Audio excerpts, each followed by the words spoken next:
Hello, welcome to the live show. I wore a vest today instead of a coat so that people wouldn't make fun of me wearing a coat. So I want to be clear about why I made this decision. It was out of social pressure. Once I know that y'all can see me, I'm gonna literally do nothing but sign. So let's just have a lo-fi good time together. Okay? Maybe you have something to do. I have something to do, and we can do it together in the quiet with just the sound of the scratching of the page and Bob Woodward's distressing book about the Donald Trump administration in the background. Yeah, sound good? I like the idea of like doing this for 30 minutes, and then by then all of the normal people will have left, and maybe then we'll do something else. All right. I don't even like this book. It's just that I'm so many hours into it now. You know, like I can't give up on it. How do I get it to go into my? Oh, geez, Louise, aren't you connected? Oh, there's just a weird noise.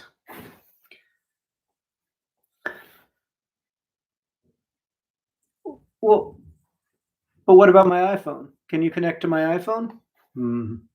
Let's see. Let's go to settings.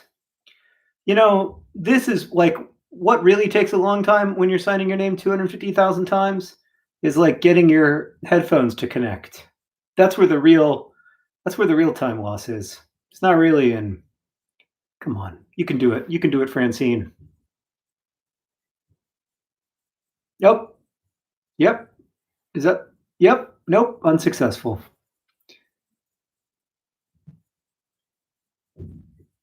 Oh, I. Oh.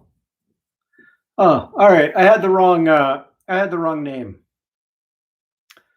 None of this is important. I mean, none of anything is important. But anyway, let's just sign.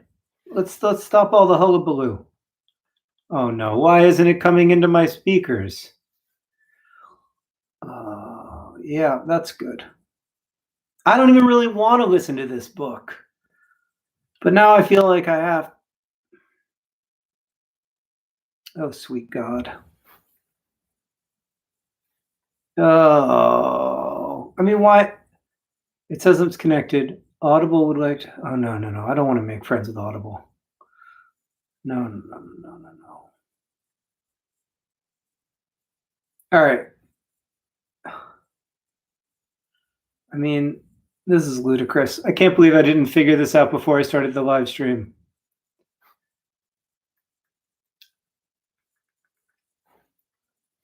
Whatever.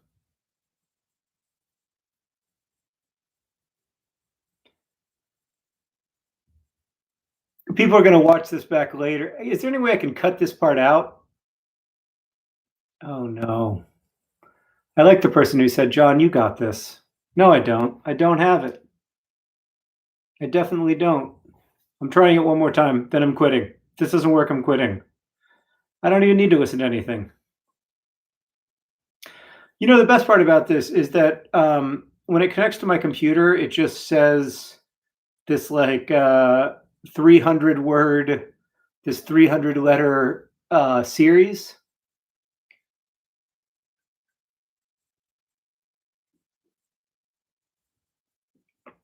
Okay, I can at last hear this book I'm not even enjoying. No offense to Bob Woodward if he's watching the live stream. He seems like a very talented reporter. I just don't know that I needed to get into this level of detail about the Trump administration's excellent response to the coronavirus crisis. But I'm like I said, I'm 12 hours in. I'm finishing. Oh no! It was working. I heard him in my ears. Should never have hit pause.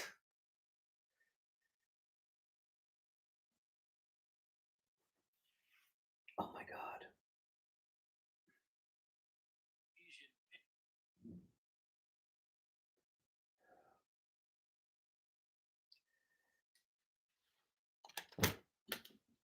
I don't need it. I don't need distraction. I don't need entertainment. I just need to sign, and I'm wasting time. Oh, okay. It's going to be hard to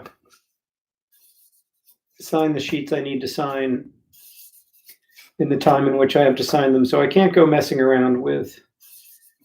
If it were possible to start and restart the stream, I would restart it right now. And new stream. I'm still like 15 minutes early. I think I'm gonna have to make this one private after it's over instead of making it unlisted like the other ones. I think this one's gonna be private. Okay. Well, that surely discouraged all the people who don't really want to watch.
This is my favorite color to sign with. I just like find the color itself to be the most attractive of the major Sharpie colors. There's a couple like in the Sharpie 72 pack. There are a couple of better colors than this, but in the normal Sharpie 12 pack, like the one you can, pick up at Walgreens or whatever, this is my favorite color.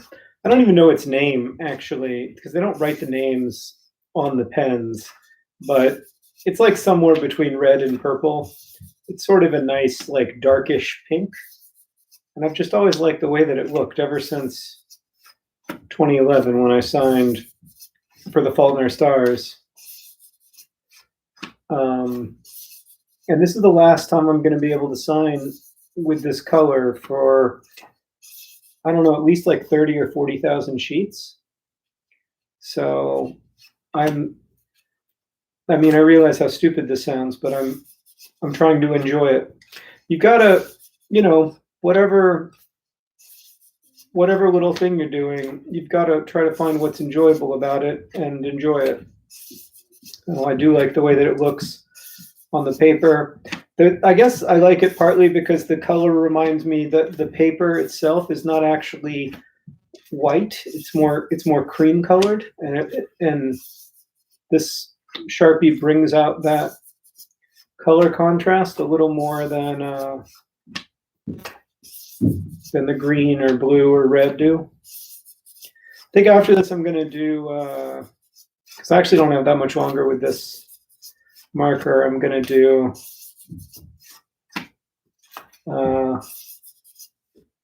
maybe a light blue. I like light blue. I don't love it. It feels a little bit gender reveal party to me, for lack of a better term. I mean, I like light blue as a color. I mean the particular light blue associated with Sharpie. I was so stressed out when I was trying to get that stupid audiobook to work, and now I feel fine. It's weird how that happens.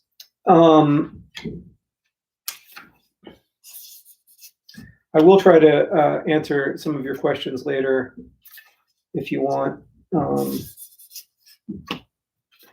But for now, I'm just going to sign, and maybe you can do something that you like in the background. Maybe make a drawing, or if, like me, you don't feel like you can make representative drawings, maybe make a circle drawing. I've been doing circle drawings for the forthcoming Project for Awesome, which is it's been pretty fun.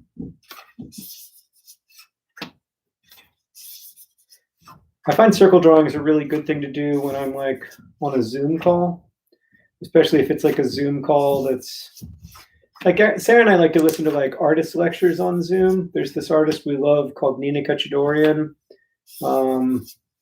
She just made a series of artworks.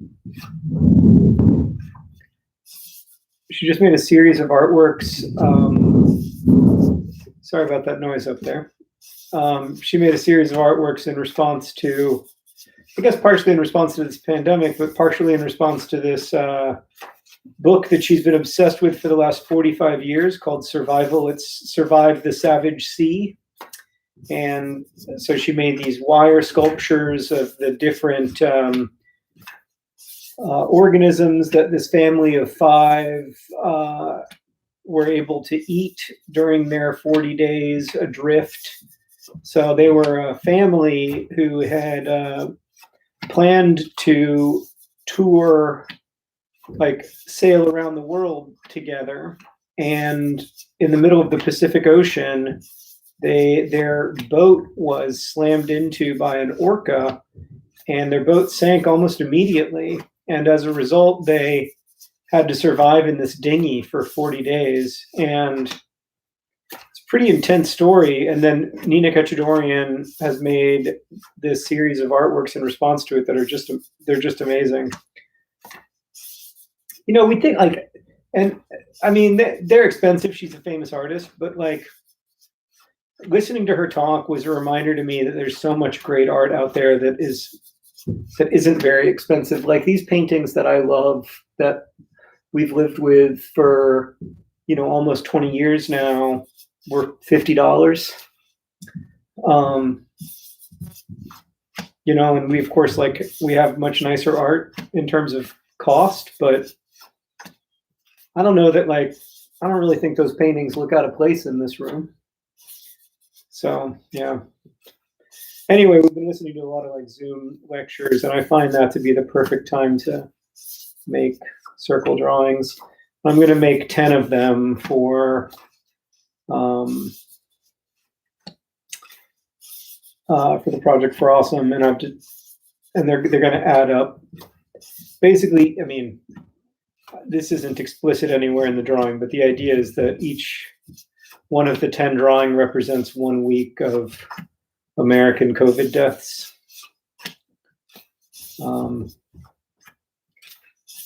And then I hope to make eventually a series of hopefully 50, however many I need to make, I guess. That's another one of my exercises in trying to count to large numbers. This is, what does it mean, to have 250,000 copies of your book in the world? What is the size of that opportunity, responsibility, pressure, privilege, etc.?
All right, I'm going to answer questions in a few minutes if you have any. So feel free to leave your questions and comments, and I will answer them in about 15 sheets.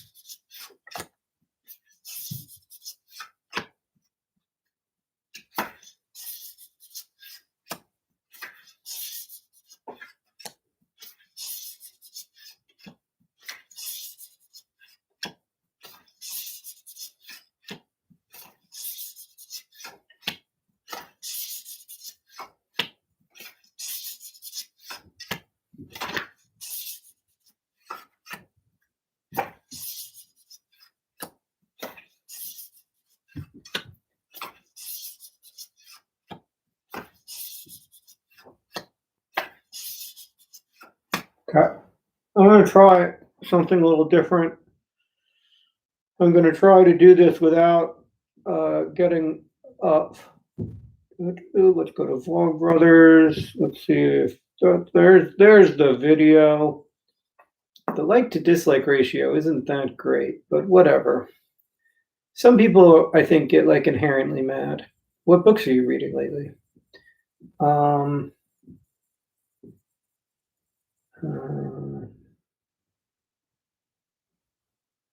Okay.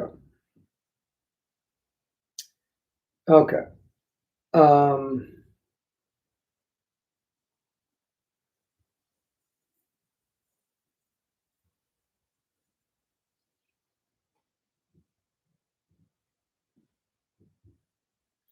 many pages do you think you've ever signed? About, I mean, I'm not really sure, but I think, in terms of numbers that I've signed like this, like tip-in sheets, it's about 500,000. But if you count like other signatures at signings and stuff, it's probably, I don't know, between 600 and 700,000, I would assume. I mean, the weird thing is that I signed almost none for the first like 5 years of my writing career. I maybe signed like 1,000 books in those 5 years. Not for lack of going to signings, just because I didn't, have people at the signings. But now it's obviously different for now. I don't know if it'll stay this way. I mean, I know it won't, but I don't know how long I'll be able to get to do this. But I enjoy it for now.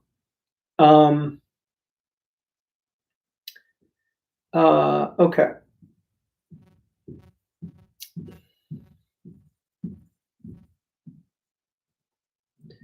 Let's see. There were a lot of good questions here. I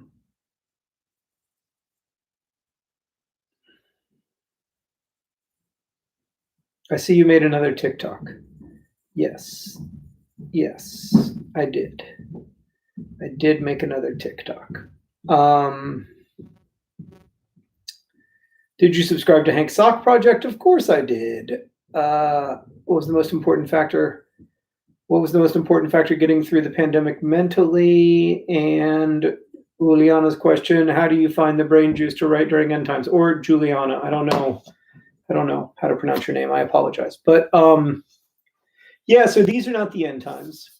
That's the main way I get through the pandemic. I wrote an essay about this for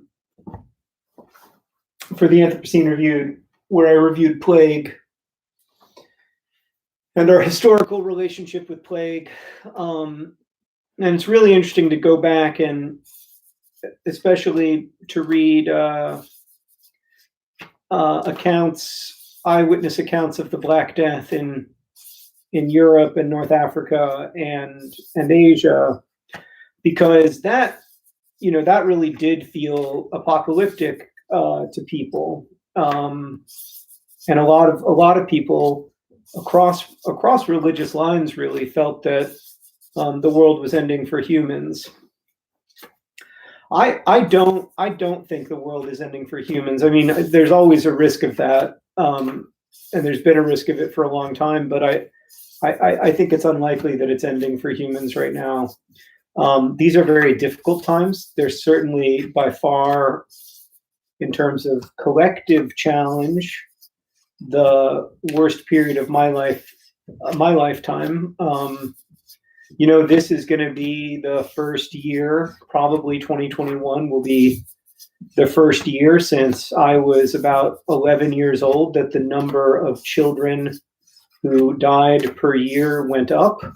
This will be the first year since I was 11 or 12 years old that the number of people living in absolute poverty increased, that there's a very good chance that overall maternal mortality will increase for the first time since I was 9 or 10 years old. So I don't in any way want to minimize the amount of suffering that the pandemic is causing, not just directly, but also what it's causing by shutting down so many important systems, especially in impoverished communities. This sucks, and it's killed millions of people, and it's caused millions of more people to lose their livelihoods and to experience profound instability, and it's caused billions of people to really struggle against loneliness, against isolation, with despair, and all of that is very real, and the losses are very real. But I don't think this is the end for us. And so that is why I still write. If I thought this was the end for us, I would not be writing. I would be doing something else. I would be, I don't know, outside with my children, crying and trying to soak up the last beauty of the world that human eyes will ever see. I don't think we're there. And I think that I think that to a large extent, it still depends on us trying to learn how to better harness our power, trying to learn, now that we can do so much together, what should we do together? What is the best use of our collective power? Like, I thought Hank's video about, this is a hard seg, but I thought Hank's video about GameStop was interesting in that context. Like, people are figuring out that if they work together, they actually control much more money than billionaires control. Like, billionaires control, I think, 3 or 4% of the world's wealth, which is a lot. It's a lot more than it's a lot more than they would control in a just and equitable world. But it's still not a lot relative to the amount of everyone else.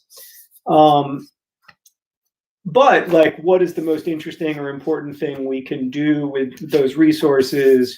What are the most interesting and important things we can do with the tools of connectivity that we've built, and those systems of connectedness that we've built over the last couple decades? I think we're still in the very early stages of answering those questions. And right now, like, frankly, some of our answers are stupid or bad. I'm not talking about the stock market now. I'm talking about, like, we all know that Donald Trump wouldn't have become president if Twitter didn't exist. And so we haven't yet figured out ways to be really productive with these tools necessarily. Which is often the case when you get interesting new tools. You don't know what to do with them. But I am largely, like, if I were not optimistic about there being a cause to think, like a reason to think hard about this stuff and to try to push forward, then I wouldn't write, to be honest. Like, it's something that I get a lot of fulfillment out of, but like, it's not something that I find fun, really. So, like, I guess I would just be maybe living for myself and living for fun.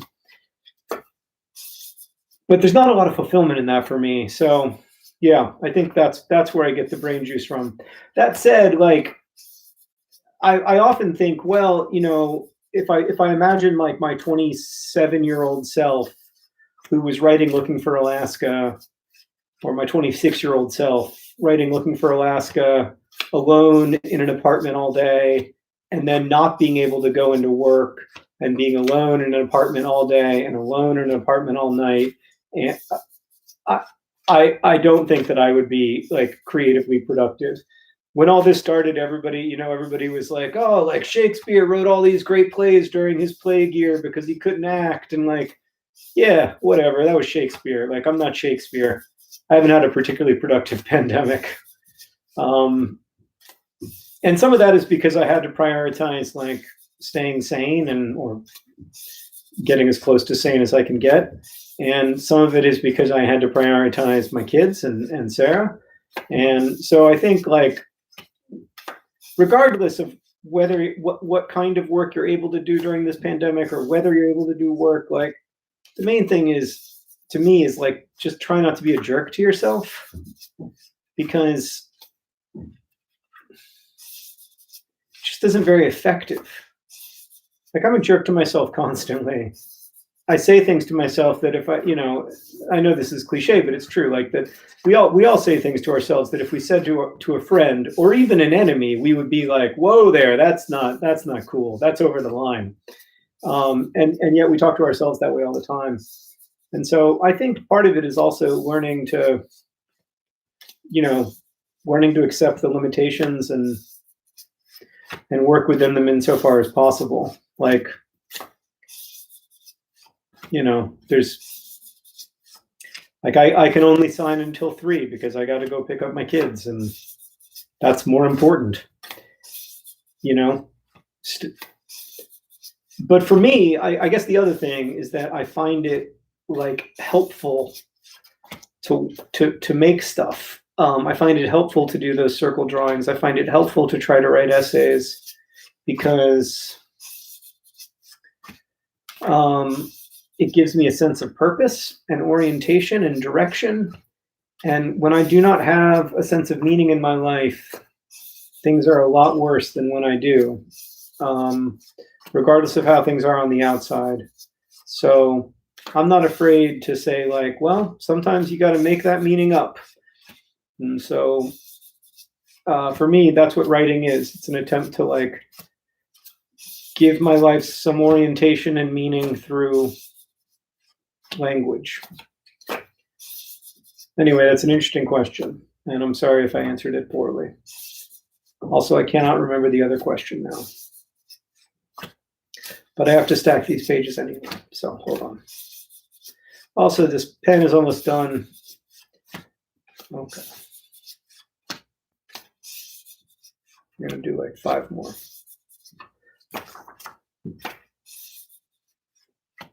Yeah, it's done.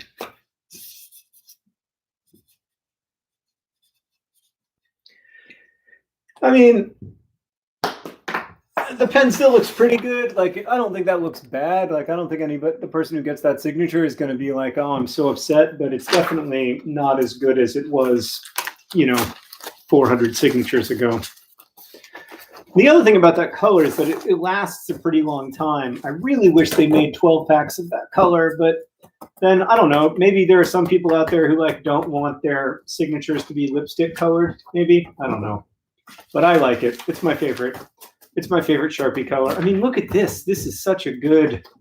Look at that. Nice, smooth, steady lines. No feathering. Just really, really clean.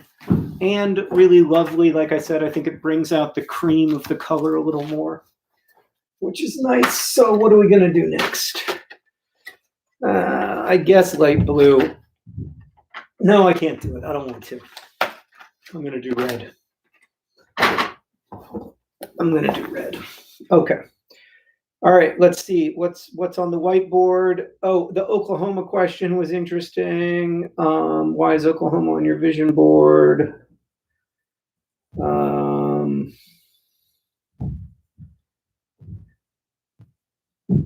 Do I think there will be a point at which I write books just to sign them? No.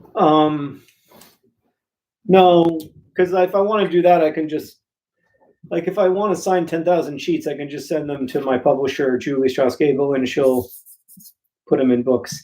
So my big complaint about red, and I'll just be honest with you guys, it's awfully orange for being red. Like, I agree that this pen cap is red, but this ink is a different color than the pen cap. It's orange. It's not like fully orange, but it's way closer to orange than most reds are. Why is Oklahoma on my vision board? So I was making my vision board. I make the vision board the morning of every Tuesday morning. And I was making the vision board, and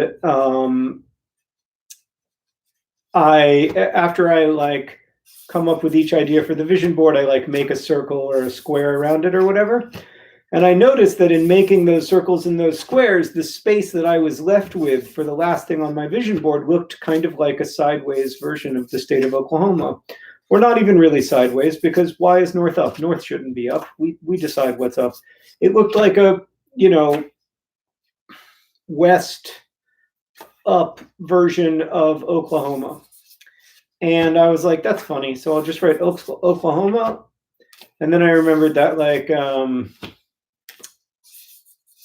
are the guys who made Carousel and Rodgers and Hart, or Rodgers and Hammerstein,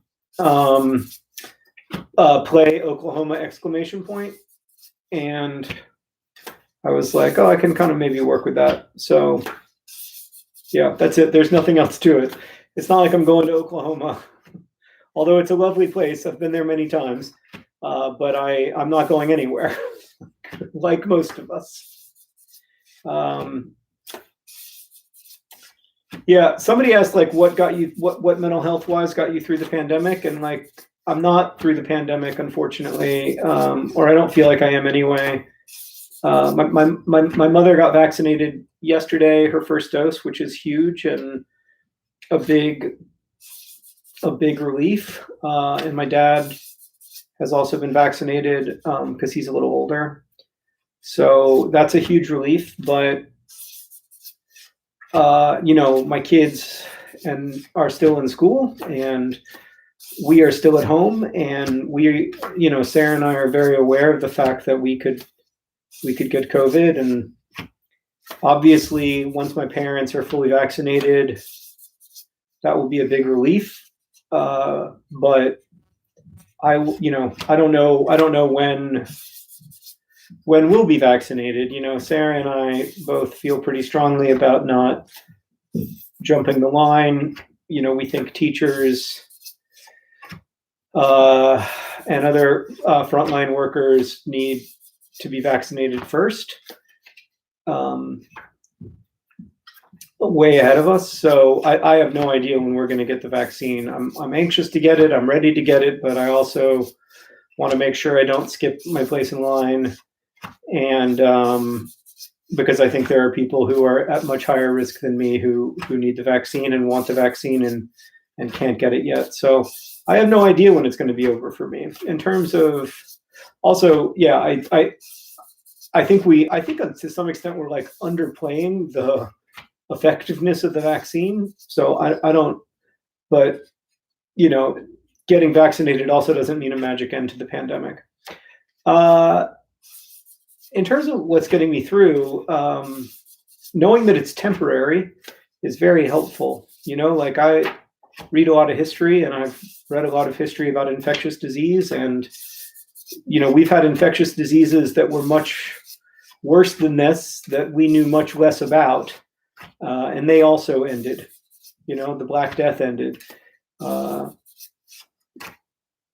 The cholera outbreak in New York City in 1832 ended. The yellow fever outbreaks have ended. Ebola ended. So the 1918 flu ended, etc. This will end, and it will not always be like it is now. I don't know when it will end. Sometimes it takes a long time, but it will end. And so that's helpful to me. And then the other thing is just to honestly, like, I find a lot of meaning, and I find it helpful to do stuff, to make drawings, to sign my name, to try to write essays, I've always used language as a way to try to figure out how I feel about something, or figure out how I'm doing. Sometimes I don't even know, right? There's so much amorphous stuff floating around that it's difficult to know where it's difficult to know how it even feels until you find some language for it. And that's one of the things that I think writing and reading can do. So I found a lot of solace in that. In a way, this last month was probably the most stressful month of my life, at least not of my whole life, but the most stressful month since right before Turtles All the Way Down was published. And it was stressful, like it was for a lot of people, but in a way it was helpful to have the book, morning, noon, and night, because just gave me it gave me a place of respite, I guess. It gave me a place that I could go where nothing else mattered. And the last thing I'd say is I going outside. It's hard to go outside, I know. And for some people right now, it's probably functionally impossible, but going outside is one of those things where, like, when you think of it's like exercising, you think about doing it and you're like, I should do it, but I really don't want to right now. I'm just going to put it off. And then when you actually do it, you're like, oh God, this helps. Breathing this air helps. Seeing trees helps. There are quite a lot of individual trees that are 7 or 8 or 10 times older than the United States. And I try to remind myself of that. These trees don't give a shit about crazy things happening, except insofar as our choices affect their atmosphere. So yeah, I really like being out in nature. Right now it's hard because the weather sucks, but it's actually not that hard. You just put on long underwear and you go. You think it's hard, and then you get out there and you're like, oh no, I can do this.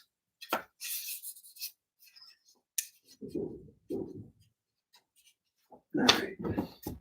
Let's look at some more questions.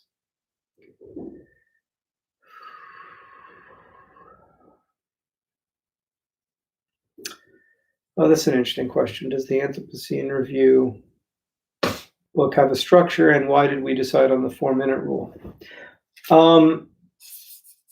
I remember talking about the 4-minute rule with Hank back in 2007, and the reason we decided on 4 minutes was because we watched a lot of YouTube video and we felt like 3 minutes was too short and 5 minutes was too long. Like, we felt like there were almost no good YouTube videos in 2007 that were longer than 4 minutes, but that a lot of times you needed more than 3 minutes to get a complex idea across. In the years since, I have often wished that I had 5 minutes instead of 4. I don't think I'd use it very often, but there are definitely occasions when I write a script and I'm like, well, this would be a lot better at 1,000 words than at 800 words, but I've made this weird commitment. On the other hand, like, I think it's good to have rules. It's good to understand, it's good to have guideposts or whatever to tell you what you can and cannot do. If you have no limits on creative expression, a lot of times it doesn't work as well, at least for me. Like, I like genre, I like conventions of genres, and in some ways we made up the convention of that genre, the convention of the Vlogbrothers video, but I'm glad that we made it up with some rules. There are times, especially now, when I feel like, oh boy, this just is a very not 2020 way of making YouTube videos, and that limits our audience, especially like are bringing new people into the audience. But then but honestly, like, I mean, we don't need to. Like, Hank and I don't need that for our self-esteem. We don't need it for, Vlogbrothers is not a source of revenue for us. We'd rather, be able to make it on our terms and make it for the people who are going to care about it the most. So we came up with the rule at the very beginning for no particular reason, and we've stuck by it also for no particular reason. As far as the Anthropocene Reviewed book and the organization of it, so I mean, I started out thinking, well, let's organize it into chapters because that's what books are made out of. And so I sort of like grouped them thematically, like 3 or 4 chapters about childhood, or 3 or 4 essays about childhood, and then 3 or 4 essays about food and drink, and 3 or 4 essays about computer games or games. And then I sent it to Julie that way.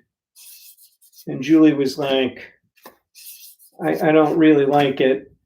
And I said, I don't really like it either, but I don't know of another way to do it. And hello. Hello. How's it going? I'm doing a live stream. I realized. Hello, everybody. Hi. I brought more Sharpies. Oh, great. Thanks. Also, good news, bad news. Okay. There's like 50 boxes of sheets outside. Oh, yeah, that's the 100,000 sheets that came. They're here. But it's so snowy. I know, so you have to bring them in today. Oh, they're going to be so heavy. Yeah. Oh, it's like 700 pounds. You want to do it? I've already worked out today, so okay. I think it's probably best if you do it. Okay. How's everybody doing? I mean, I think they're doing okay. I can't actually see. Yeah. I don't, yeah. Well. What do you think of the framing Yeti. of my shot? Hello. I think the framing of your shot is good. It shows our real life here, you know? I thought I actually picked up. I thought I picked up a fair amount. Did you? You guys, does this look neat and clean to you? Okay, let's not put that in the middle of it. Oh, well, I guess next. I heard a lot of ruckus outside, and I thought there was like ice falling from our roof. Oh, but it was some poor soul. It was the UPS man. Poor guy. Oh, are they okay? He must dislike you. Well, I mean, I have to tell you, Sarah, there's a little part of me that also wishes that I didn't have to sign another 100,000 sheets, because I've got 58,000 back there. How's your injury? I feel good. Good. My it like it hurts more, but it's fine. I can do this. What were you guys talking about when I interrupted? I was talking about the organizational principles of the book. How I thought that I was going to do it by subject matter, and then Julie was like, "No, this doesn't work." And so she organized it really by loosely around the age at which I'm responding to, or the age of me I'm writing about. Mm-hmm. So Halley's Comet is very early on. I like that.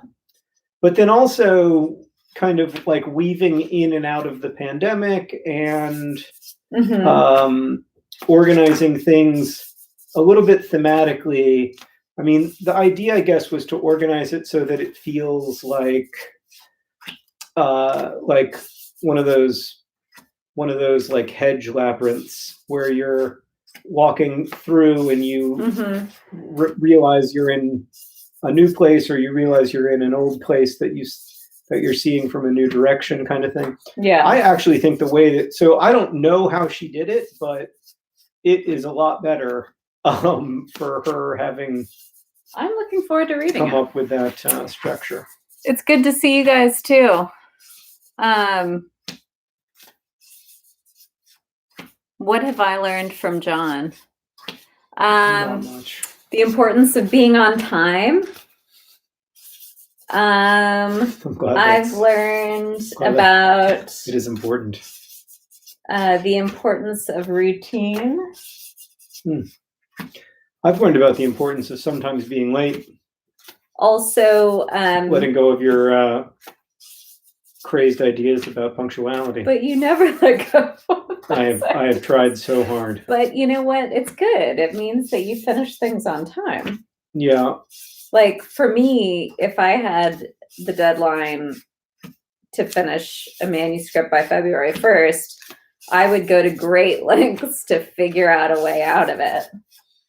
Whereas you will stick to it even if somebody says to you, you can have more time. I respect that. Well, I mean, in this particular case, when they said you can have more time, they couldn't have possibly been serious, because the book comes out in 4 months and I have to sign 250,000 sheets. You had to get it done. Yeah. But also I knew, I made a plan, and I knew that if I executed the plan, I could finish. Yeah. So. Yeah. Well, do you need anything? I'm good. I mean, I guess I need to bring in those 50 boxes Yeah. before I pick up the kids. So I'll probably go do that in Yeah. a little bit. But Somebody asked me if there are any art assignment videos coming. Not in the direct pipeline, but you know what I have missed? Art cooking. Oh, I love Art Cooking. It's such a great show. I love art It would cooking. be a great Netflix show. Eh, It would be, but it wouldn't be fun because we'd have to work with a big crew. Like, we wouldn't enjoy it, but it would be a good program. oh, I would enjoy it. You think you'd enjoy being on I do not think that you would enjoy being on Netflix. Well, being on Netflix doesn't mean people watch your show. It's a great point. Lots of shows. There's so many But streaming shows. I mean, That's true. But Sarah, I'm not proud, but I've just signed up for the new streaming service Discovery Plus. yeah, Sarah's the only paying member. Because I wanted to watch this You don't cooking have to- show. You don't have to justify it. And I've really delved into what it has to offer. I haven't watched much yet, but it's really astounding how much content there is. Right. No, it's definitely true that making something for a streaming service does not mean that a lot of people will know what your face looks like. I just think that Art Cooking is such a good idea Yeah. that a lot of people would end up knowing what your face looks like, which is not something I think you would like. Don't worry, I'm going to delete this video after it's live. So nobody better be recording this. Why? What does it matter? Oh, usually I wouldn't talk publicly about the unpleasant facets of having everybody know what your face looks like. Oh, well, there's so many faces out there. And yet, I've been on YouTube for like 6 years. I know, but I just think it's very different if you were like the And it's star. not a big deal. I think if you were the star of the #1 Netflix show, it would be vastly different. Like, I think that Mr. Bridgerton is having a different week from the Right. week that we're having. I would just do it assuming that it wouldn't be a big deal. I would rather do it on YouTube for a cool audience. And you know what, John? And not risk it. I don't leave the house anyway. I'm already on house arrest. That's true. What's the big deal? Listen, man, if you want to do a Netflix show about art cooking, I think it's a brilliant idea, and I think we could sell it tomorrow. There's probably Do someone you think in they the could street. pay for all the image rights? Yes, of course Do they you think would. they would pay for somebody to sort all the image rights? Yes, they would hire all kinds of producers. If you want to do that, we can talk to Cassie today, and we can do it. But No, I don't want to talk to Cassie today. oh, okay, great. We're on the same page then. But not because I'm afraid of this phantom fame. Remember how pleasant it was? What? Nothing. Anyway, when did it become clear that Vlogbrothers wasn't just this thing that John and Hank do? It kind of still is. It's true. I mean, it's been the constant, but there's so many other things happening, you know? There's the books, there's the podcasts, there's the crash courses, I've never sort of Right. been able to silo it off. But I don't think there wasn't one moment. Was there one moment like early on when you were like, maybe this is going to be worth it? Or were you just like, whatever, he's always done weird stuff for work and this is just a weird thing that he's doing with Hank? I don't think I thought of it as weird. You always watched our videos, which I really appreciated and I thought was very generous. No, of you. I like Vlogbrothers. I like Vlogbrothers a lot. Well, lots of things changed. And anyway, it was like, it's hard for me to remember, to be honest. Yeah, it was also just like a period of huge transition in Sarah's professional life. We had Henry in 2010. Yeah, that was 3 years into Vlogbrothers though. Like by then it Yeah. wasn't like, Yeah. by then, we were no longer like, is this going to work? Do you listen to the podcast? Sometimes. You listened to the Anthropocene Review. Oh, I listened to all of the Anthropocene Reviewed. I enjoy Dear Hank and John, but I don't listen to every episode now. I feel like listening to Dear Hank and John for you must be like, oh, great, now I'm at the Thanksgiving dinner table, only I'm not invited to speak. Right. I like to diversify my content, you know? Yeah, you don't have to. I get plenty of content Yeah, from this guy. yeah. Sarah, do you have a vision board? Oh yeah. I have a vision notebook. Yeah. I write in a little, I'm so cliched. I write in a little moleskin notebook. In fact, like every time I don't bullet journal, but it did start like 3 moleskin journals ago, started out with the aspiration to bullet journal. Yeah. But it just didn't work for me. So I just, and I don't like it's not really journaling. It's like more to-do lists and drawings and ideas and doodles and mantras, and so it's kind of like it's a mix of like to-do lists and vision boarding. Yeah. Sarah, what is a vision board? Well, one of the jokes of my vision board is that I clearly don't know what a vision board is. Right. Like my vision board is actually just a to-do list with some of the to-dos being completely impossible. Yeah. I mean, I will say when I first saw your vision board, I was like, huh. I remember saying to you were like, don't you want to like make some images? Drawings? And I was like, Sarah, people are gonna. I thought a vision board had images. And I said, people are gonna love this, and I was right. Yeah, I like it. You make it your own. Yeah, you know? Exactly. It looks like me. Yeah. All right. Well, I'm enjoying talking to you guys. Yeah, stay, man. Oh, you got stuff to do? I have some things to do. Okay. But I'll come back. I wanted to make sure you knew about the box situation. I didn't know about it, but it's now gonna take you a while. Yeah, 50 boxes is 30 trips up and down the stairs. Yeah. Yeah. Well, so it goes. I knew they were coming eventually. So a vision board is basically Pinterest. Yeah. Is that right? I still don't really know what a vision board is. I've since watched a couple vision board YouTube videos. Yeah, what are maybe more than I think about it, I don't know what a vision board is. I think it's like I think of it as like a Pinterest board for about your future. If I'm going to be really honest with myself, yeah. If I had to like come up with a vision board now, it would be a physical bulletin board, where I like put up all my ideas and mostly images with some words for a specific project. Right. Yeah, that's kind of what I think it is. Right. It's sort of like a vibe board that you'd put together if you were filming a movie and you were like, this is the vibe that I want for the film. Yeah. Has Sarah signed any pages yet? No, not a single one. What is vision? Oh, yeah. How have you not signed a single one of these with Yetis? I could do one. How about this one? Great. There's plenty of markers. I don't really identify with the Yeti symbol anymore. Well, do something else, man. Here, make a different doodle. I can't just. How's this color? I gotta think. That's great. I gotta think about what my new doodle is. I think those little Yetis are so freaking cute. I'll draw a little Yeti. It is very fun to do. Well, there's tens of thousands of them down here. If you're interested in just hanging out, we can watch a stupid movie. There we go. There's a little Yeti. A cute little Yeti. It's cute. Super cute, man. There. Somebody's got a 1 in 250,000 chance of getting that. I'll do another one. The irony is that because these are unlisted live streams, Sarah, the only people watching this are either people who have already ordered the Anthropocene Reviewed book, who live in a place where they can't order it, or who are going to get it from their local library. So we're not selling books.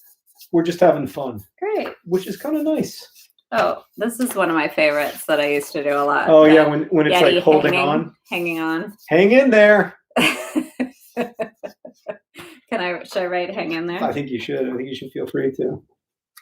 Keep it at least an inch above the bottom, though. It will be. Because that's where they cut it off. Henry and Alice did all of these fantastic there we go. illustrations where stick figures are like in there. Like playing soccer and playing basketball, but they did them all on the very bottom of the page, and I didn't have the heart to tell them that they're going to get chopped off. Oh, Henry came up the other day and said he spilled some water on some of your sheets. Did you discover that? I did. Yeah. Actually wasn't as big of a deal as he Yeah. worried it was. All right. That said, I'm not surprised he told you before he told me.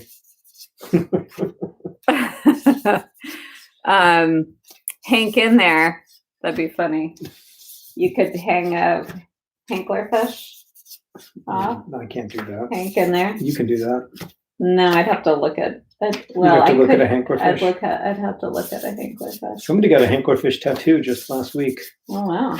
Yeah. I don't think I would ever get a hanklerfish tattoo, but maybe. It's on my list of like top 20 tattoo ideas. I don't think Hank would get a hanklerfish. I don't think Hank would ever get a tattoo. Yeah. I still like our idea of what do you call it when two people get a joint tattoo? A joint tattoo? Like it's like matching tattoos, but it's not the Right. exact same thing. Yeah. Are the kids signing any copies? Yeah, they have. They have. Yeah, they've signed a bunch actually. Henry does these little stick figures inside the J, and Alice makes these like, I don't know how to describe them, like kitten people with very, very prominent eyelashes.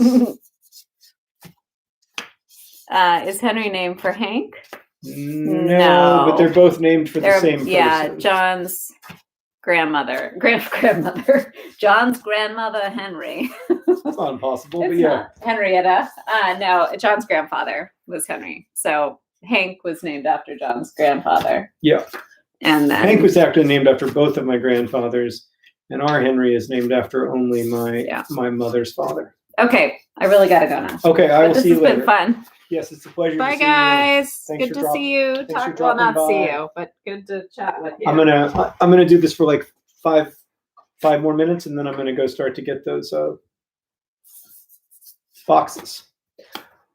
I still have to sign all of these sheets today, and there's no getting around it. And that's about 2,000 sheets to go, which is like 4 hours. And I don't really know how I'm going to do that. But as Sarah said, if there's one thing I can do, it's stay on schedule despite big challenges. So this is not a big challenge. I just have to sign tonight. So I'll sign and maybe watch something with the kids, or we'll figure it out. That was a nice unexpected guest appearance. Yeah, I do. So I do think I'm going to make this stream private, not because I want to punish the people who watch them later, just because, like, I don't know, it's a little. The first 10 minutes of me being really frustrated doesn't make for good TV. And then there at the end, I don't know. I think I'm going to, I was going to say if that's okay, but it is okay. It's my call. Just, some of them are public and some of them aren't. Such is life. All right.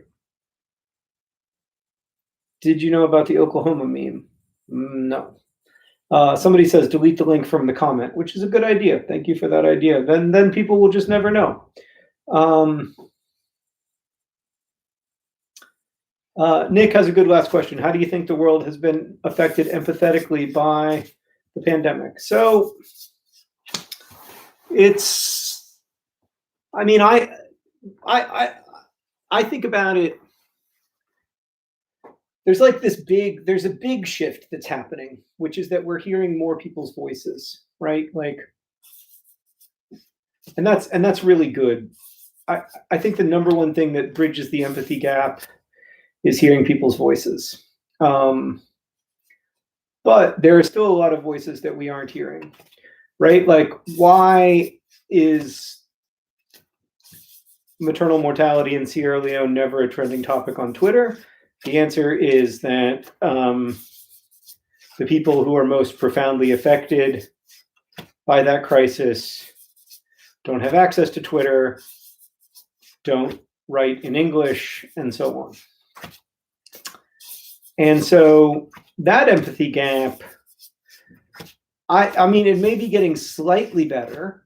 I think it's better than it was when I was a kid in the 1980s, when, we really imagined poor people, or at least childhood me imagined communities in poverty very monolithically, and imagined, entire countries monolithically. I think that some of that is maybe a little bit better.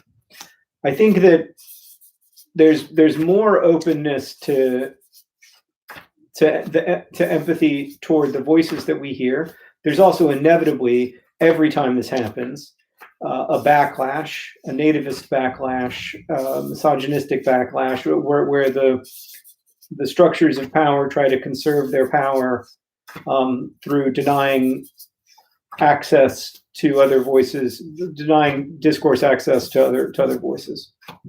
And that's scary. It's at times violent. It can be very, very successful. And it has caused several of the worst times in human history. So I don't want to like minimize that risk, because I think that's one of the biggest risks that we face. But I also think like times of real times of real difficulty can have a way of pulling us in and making us think mostly about our families, making us think mostly about ourselves. How do I stay safe? How do I keep my people safe? And in that case, it's a real test of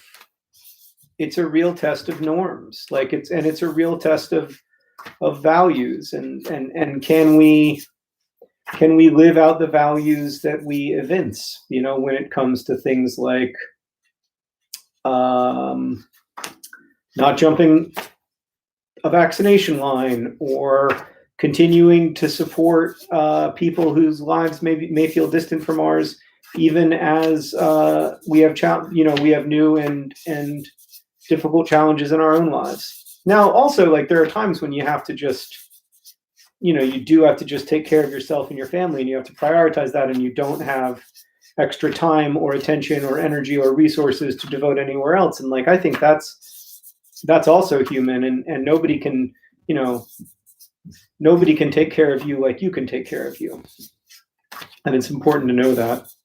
But so I think it's a mixed bag so far. I think the really interesting question will be, when we look back in 2025 or 2028, will we be able to say, and I want to be very careful not to sound here like I'm bright-siding, because this sucks, and there are no lessons that we will learn from this that we could not have learned more, at far less expense, in terms of human suffering. But I hope that we look back on this in 2025 and we say, well, this was a moment where we started to figure out that the way that we had been doing things, the way that we'd been thinking about, like I talked about in my Vlogbrothers video today, the way we've been thinking about global health was fundamentally wrong. The way that we were thinking about, what's owed and to whom was fundamentally wrong. The way we were thinking about where human rights ends was wrong. That human rights have to extend to access to healthcare and educational opportunities, and that a community that doesn't extend healthcare access equitably and educational opportunities equitably is a community that's failing at its most basic mission. And I hope that we take this as an opportunity to realize that we genuinely, literally cannot afford to live in a world with such profound health inequity and such profound inequality when it comes to access to educational opportunities. We just can't, because if we do, these kinds of civilization challenging phenomena will remain routine, and they will remain common, and they will remain devastating. And we do not have to live in a world like this. We know that we don't. We chose to end smallpox. We know that we could do much, much more when it comes to infectious disease, especially. I mean, we see tuberculosis in rich countries as a disease of the 19th century, and we romanticize it as an illness that killed, Victorian poets. And we see cholera as a disease of the 19th century, and we read about it as a historical phenomenon. Tuberculosis, if it weren't for COVID, tuberculosis would be the deadliest infectious disease in the world in 2020. It was the deadliest infectious disease in the world in 2019. These are not diseases of the past. Cholera is going to kill over 100,000 people this year. Cholera kills tens of thousands of people every year, even though we have a vaccine for it. We have treatments for it that make it survivable over 99% of the time. We have all and we know that nobody has to get cholera because many of us live in communities where nobody gets cholera. We know that nobody has to get malaria because many of us live in communities where nobody gets malaria. We know that nobody has to die of tuberculosis because many of us live in communities where nobody dies of tuberculosis. So accepting that kind of health inequity also means inevitably accepting that novel infectious diseases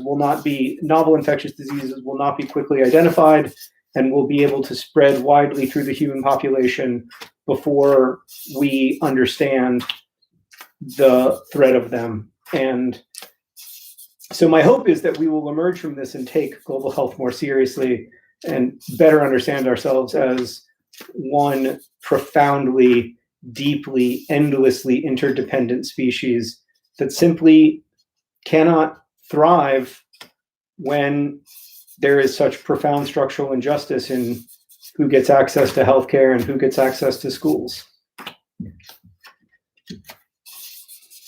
So I'll play that back in 2025 and see how I'm feeling. I just hope we make progress on that front. It's not like I think we can solve that problem in 5 years, but I think we can make a hell of a lot of progress. So, all right, I've got to go pick up 50 boxes that weigh 30 pounds apiece now. Thank you for being here. It's really good to talk with you always. And yeah, I hope you're doing all right. And DFTBA.